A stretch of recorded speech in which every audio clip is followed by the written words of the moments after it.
और में एक स्पेस और जिसने अपना ऑल टाइम हाई क्लस्टर देखा और ज़्यादातर stock futures all time high के नज़दीक है, दैट सीमेंट।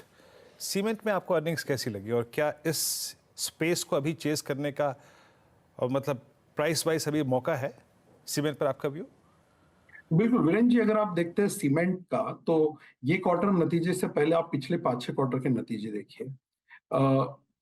जून क्वार्टर में, सॉरी सितंबर क्वार्टर में पहली बार अर्निंग्स ग्रोथ आया after 5 quarters of earnings decline, right.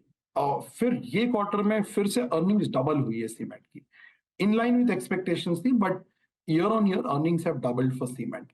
और अगले 3 क्वार्टर भी सीमेंट के लिए बेस बहुत अच्छा है। दूसरा बात, जो गवर्नमेंट का फोकस रहा है कैपेक्स पे, आपने ये बजट में भी देखा, एक ही शब्द आपको सुनने मिला होगा through out the budget, capex capex and capex, क्योंकि कंजम्पशन पे कहीं बात नहीं हुई है। तो कैपेक्स खेलने के बहुत तरीके होते हैं, इंडस्ट्रियल्स है, सीमेंट है, रियल एस्टेट है। इन तीनों सेगमेंट्स पे हमारा व्यू बहुत पॉजिटिव है और तीनों पे हमारा ओवरवेट है। रियल एस्टेट पे बहुत बड़ा ओवरवेट है, कैपिटल गुड्स पे भी ओवरवेट है और सीमेंट भी हमको अच्छा लगता है। विद इन सीमेंट हमारे चॉइसेस अल्ट्राटेक और दालमिया, ये दो है। ओके, तो आपको सीमेंट पे भी एग्जैक्टली गौतम जी की जो टॉपिक्स हैं वो मालूम चल गई।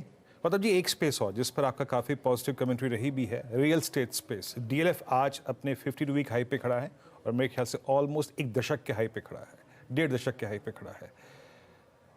ये बिलीफ बाजार का है कि शायद CY24 के थर्ड क्वार्टर में एक रेट कट्स मिले। आई थिंक हमारे पास इस साल के तीसरे क्वार्टर में एक एडवांटेज भी होगा रेट कट्स की पॉसिबिलिटीज़।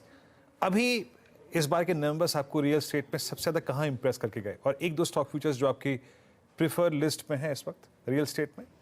सो वीरेंद्र, अगर आप देखते हैं, रियल एस्टेट एक टॉप डाउन सेक्टर है, मैक्रो सेक्टर है। ये जब सेक्टर अच्छा होता है तो सारे ही स्टॉक अच्छा करते हैं, और जब सेक्टर में मंदी आती है तो सारे ही स्टॉक अंडर परफॉर्म करते हैं।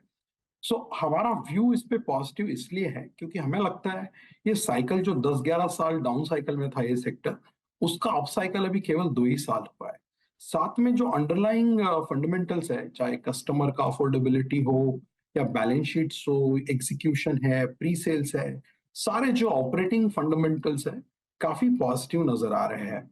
इसलिए हमने रियल एस्टेट सेक्टर को हमारे मॉडल पोर्टफोलियो में 4% का वेट एलोकेट किया हुआ है। ये वो सेक्टर है जिसका निफ्टी में आज भी इतना चलने के बावजूद 0% वेट है। हमारा जो व्यू है वो गोदरेज प्रॉपर्टी, शोभा, ये हमारे, और प्रेस्टीज, ये 3 हमारे टॉप आइडियाज हैं। और हमें लगता है जैसे होटल्स में हो रहा है, रियल एस्टेट में भी काफी लंबा साइकिल थोड़ा चल सकता है, क्योंकि दोनों सेक्टर में आप देख रहे हैं 10-10, 11-11 साल के बाद आपका डाउन साइकिल खत्म हुआ है। और रही बात ये क्वार्टर की, तो ये क्वार्टर में भी हमने देखे कि प्री सेल्स के नंबर हमें अपग्रेड करने पड़े, क्योंकि रियल एस्टेट में आप क्वार्टरली प्रॉफिट्स नहीं देखते, बिकॉज वो काफी लंपी होता है और उस पर एग्जीक्यूशन के हिसाब से क्या आपने लॉन्च किया, कितना डिलीवरी किया, उस हिसाब से P&L नंबर चेंज होते हैं क्वार्टरली। रियल एस्टेट में मैं हमेशा एक प्री सेल्स के नंबर से ज्यादा फोकस करता हूँ, और वहां पे हमने काफी अपग्रेड्स देखे हैं। सेक्टर काफी अच्छा कर रहा है, और प्री सेल्स देखिए, बिजनेस डेवलपमेंट अनाउंसमेंट देखिए, कई सारे कंपनीज ने अपने गाइडेंसेस अपवर्ड रिवाइज किए हैं। अच्छा, बिल्कुल। और मैं देख रहा था आपने तो होटल्स काफ़ी रखे हुए हैं, इंडियन होटल्स भी है, लेमन ट्री भी है। केमिकल्स नहीं है आपके मॉडल पोर्टफोलियो में, और यहाँ पर अर्निंग्स कैसी रही? केमिकल्स अनुज 2 साल से हमारे मॉडल पोर्टफोलियो में नहीं है। रीजन बड़ा सिंपल था, जब ये कोविड का एक स्पाइक आया था इसमें मार्जिन का, अगर आप पिछले 20 क्वार्टर्स के मार्जिन देखेंगे, चाहे ग्रॉस या एबिटा मार्जिन, तो आपको दिखेगा कि कोविड के जो 5 क्वार्टर्स थे उसमें ग्रॉस मार्जिन 40 का 50 हो गया था, राइट। और सिमिलर 1000 बेसिस पॉइंट स्पाइक आपको एबिटा मार्जिन में भी दिखा था, एग्रीगेट स्पेशलिटी केमिकल कंपनीज में। पिछले 2 साल से वो मार्जिन वापस से 50 से 40 पे आ गए हैं। अर्निंग्स अभी भी घट रहे हैं स्पेशलिटी केमिकल्स में, right. This will be like I think 6th और 7th क्वार्टर जहां पे हमें अर्निंग्स काटना पड़ा है, और कई कई प्रॉब्लम से ये सेक्टर जूझ रहा है, inventory destocking, China related issues, realization, कहीं पे मार्जिन का इशू है।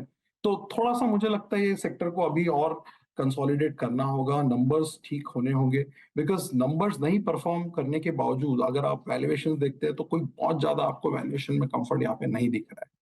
आप वैल्यूएशन में थोड़ा लिबरल तब होते हैं जब आपको ग्रोथ में विजिबिलिटी अच्छा दिखता है।